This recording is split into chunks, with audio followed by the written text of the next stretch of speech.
안녕하세요. 남스타입니다. 요즘 빌딩 투자하시려는 분들 고민 좀 많으시죠? 특히 처음 투자하시는 분들, 더더욱 골머리가 좀 아프실 텐데요. 이미 진입이 늦은 것 같은 마음에 빨리 투자를 해야 할 것 같은데 매일이 신고가가 찍히고 이러다 고점에 몰리는 거 아닌가 싶고 도통 내 마음에 드는 물건은 안 보이고 고민만 하는 시간이 길어지시는 분들이 굉장히 많으실 겁니다.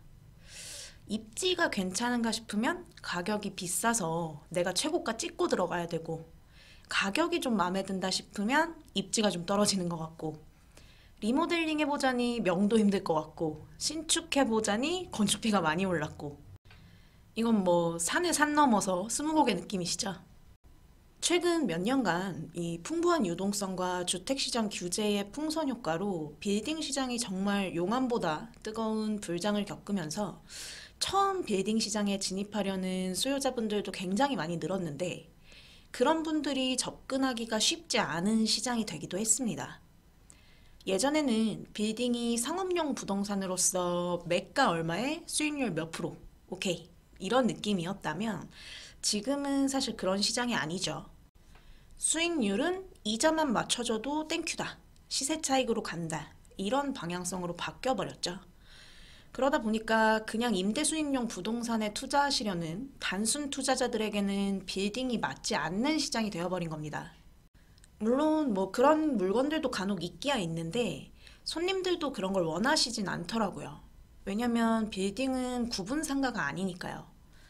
분명히 시세 차익에 대한 메리트가 있어야 되고 환금성이 가장 중요한 부분이기 때문에 현재 임대 수익용으로는 그럭저럭 괜찮은데 출구에 대한 답이 안 보이면 힘들다. 이런 생각들을 하시죠. 그래서 지금은 한 줄로 요약하면 100% 완벽한 물건을 찾는 시장이 아니다. 이겁니다. 입지도 좋고 리모델링 좀 하면 출구도 나올 것 같고 수익률도 잘 맞춰지는 이런 삼박자를 다 갖춘 빌딩을 기다리시다가는 사실 아무것도 못합니다. 6, 70%를 사서 90%까지 내 손으로 만들어낼 수 있는 건물을 찾으시는 게 훨씬 빠르고 답이 더 잘 나옵니다. 좋은 예로 이번에 류준열 씨가 매도한 건물 있죠. 이 건물을 최근에 150억에 매각하면서 약 60억 가까운 시세 차익을 남기면서 화제가 됐죠. 원래 이랬던 건물을 19년도에 58억에 매입해서 신축해서 150억에 매각을 했습니다. 신축 프리미엄이 좀 붙었다고 해도 굉장히 가격을 잘 받았어요.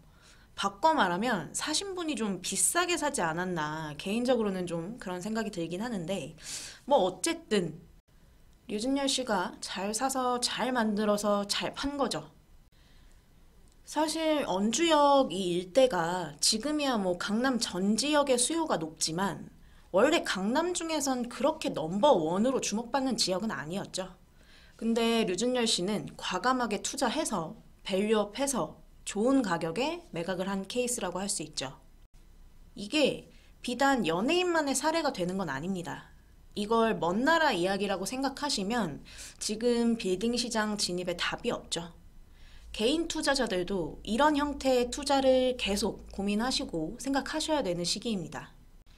지역으로 봤을 때 지금 별로 메리트가 없게 느껴지는데 뭐 향후 호재라든지 뭔가 가치가 바뀔 거리가 있다면 과감하게 들어가서 만드는 거죠.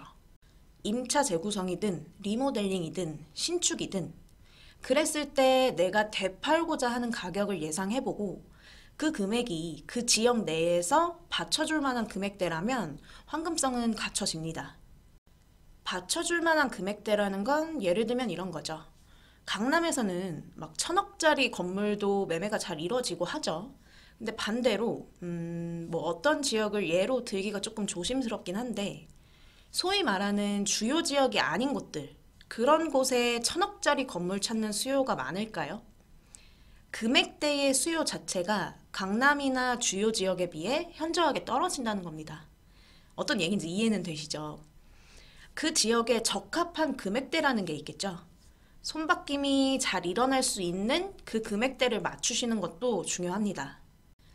사람 심리가 왜 자동차 살 때도 그렇잖아요. 내가 마티즈 사려고 하는데 그러면 주변에서 그 돈이면 좀 더 보태서 아반떼 사겠다. 그래? 그럼 아반떼 살까? 하면 주변에서 또 그 돈이면 좀 더 보태서 소나타 사겠다.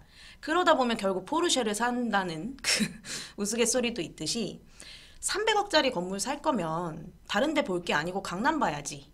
뭐 이런 금액대별 진입하고자 하는 지역이 있다는 거죠. 그걸 또 잘 이용을 하셔야겠죠. 그리고 반대로 내가 가진 자금으로 컨택이 가능한 지역인지 정확하게 파악하시는 것도 중요해요. 내가 강남 진입할 돈이 안 되는데 강남만 쳐다보고 있으면 당연히 답이 안 나오겠죠. 내 현실을 직시하는 것도 굉장히 중요한 것 같습니다. 그래서 아무튼 결론적으로는 좋은 입지를 사는 것도 중요한데 내가 그 입지의 가치를 바꾸는 행위도 중요하다. 이게 포인트죠. 사실 지금 공급이 수요를 따라가지 못하는 상황입니다. 임장 좀 다녀보신 분들은 아시죠? 가격, 입지, 컨디션, 수익률 모든 게 다 100% 완벽한 물건만을 고집한다면 시장 진입은 거의 불가능할 겁니다. 아니, 불가능해요. 가끔 뭐 성공 투자 사례 이래서 그런 케이스들을 유튜브 같은 데서 대대적으로 홍보하는 걸 보셨을 수도 있는데 제가 말씀드렸죠. 정말 10건 중에 한두 건? 누구나 쉽게 하지 못하는 일을 누구나 쉽게 할 수 있는 것처럼 현혹하는 그런 영상에 속지 마시라고. 내가 그 운 좋은 주인공의 한 명이 되게 쉽게 될 수 있을 거라고 생각하면 또 오산이겠죠. 그래서 지금은 이 건물 수익률이 몇 프로고 여기서 몇 미터 떨어져 있고 이런 걸 고민하시는 것보다 이 건물을 어떻게 만져서 어떻게 팔 수 있을까? 이 입지의 가치를 내가 어떻게 바꿔야 끌어올릴 수 있을까? 이걸 고민하셔야 하는 게 더 맞겠죠. 근데 사실 처음 빌딩을 매입하시려는 분들한테 이런 과정들이 굉장히 낯설고 부담스러운 작업일 수 있어요. 막막하거든요. 그리고 지금 금리도 올랐고 또 상승 여지가 있기 때문에 그런 부분들도 굉장히 고민이 되고요. 그래서 제가 말씀드리는 게 자기 자본 비율이 너무 낮은 공격적인 투자보다는 처음 진입하시는 분들은 경험한다는 마인드를 좀 가지고 적당한 선에서 레버리지 효과 일으켜서 진입하시라고 하죠. 법인으로 하면 대출 80%까지 나온다는데요. 네, 나올 수야 있죠.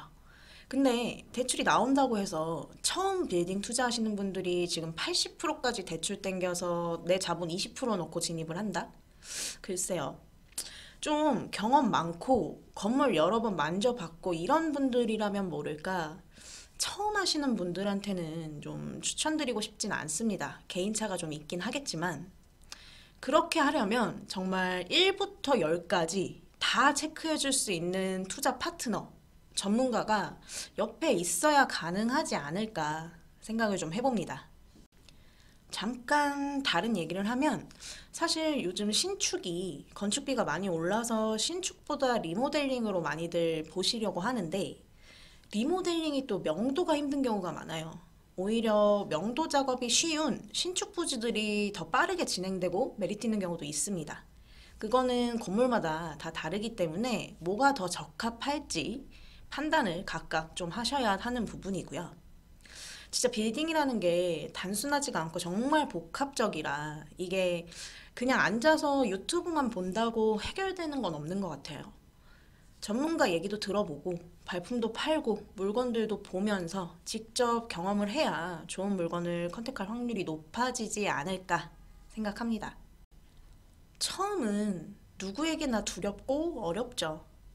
근데 그 두려움 때문에 고민만 한다고 달라지진 않습니다. 결국 행동하지 않으면 제로인 거거든요. 할 땐 과감하게, 근데 정확하게. 말은 참 쉽죠.